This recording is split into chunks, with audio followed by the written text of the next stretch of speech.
Match day 30 in the Premier League was a blast. We had it all, the goalless draws, the surprise result, shocking scorelines, everything. We saw all the nice stories in match day 30. And as usual, it's time to discuss the best talking points after that weekend of action. Victor, going straight into the thick of things at the top of the table, Pep Guardiola's side could only manage a 1-1 draw against West Ham. Not that I'm complaining anyways, but despite that result, Guardiola insists that it is not over yet in the title race.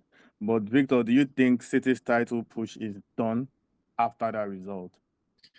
I'm not entirely certain Pep watches our videos or whether he appreciates if I disagree with him, but I do think it is over. Look, Arsenal have only lost 3 Prem games all season out of 31. Can we realistically expect them to lose another 3 when there's 7 left? I think that's not reasonable. I also it's very hard to see City winning all of their remaining 8 to be taking advantage of that as well. I do believe Arsenal are winning the title. They have not been very convincing, but they have been grinding out wins, and for better or worse, that's what matters most. It is weird to say that City have lost form, given that they have not been defeated in the league in 2 months. But these 2 consecutive draws, Forest and West Ham, these are the sort of games they would be winning even without trying too hard in seasons past, especially in the run-in. So if you ask me, yes, it does very much look over for them. Fair point. I mean, the world is almost coming to an end when Victor says Arsenal will win the league. But anyways, moving on to you, Max. Crystal Palace and Leeds played out to a goalless draw. We tend to be seeing a lot of goalless draws nowadays. But what did you make of that result?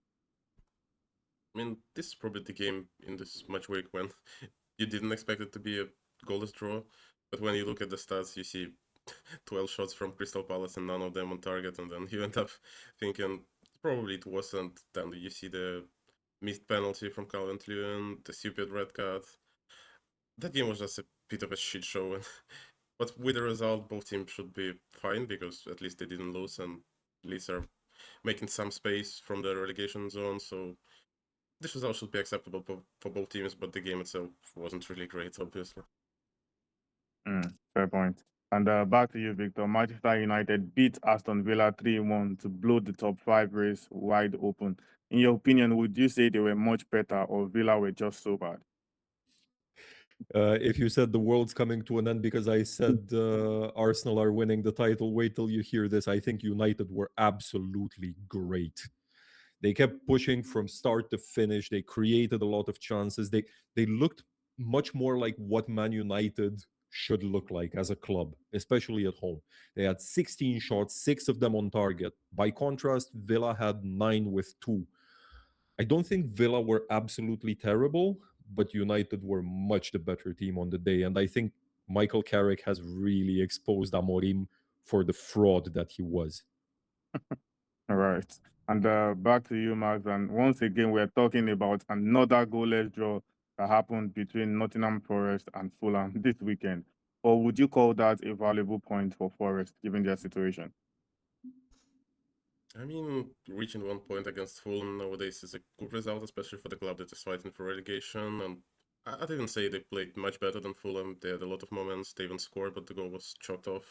So I'd say this result should mean a lot for Nottingham Forest, but they still have 8 games to play, and they should definitely be pumping up because both West Ham and Tottenham also reached a draw against much tougher opponents, so they still have a lot of work.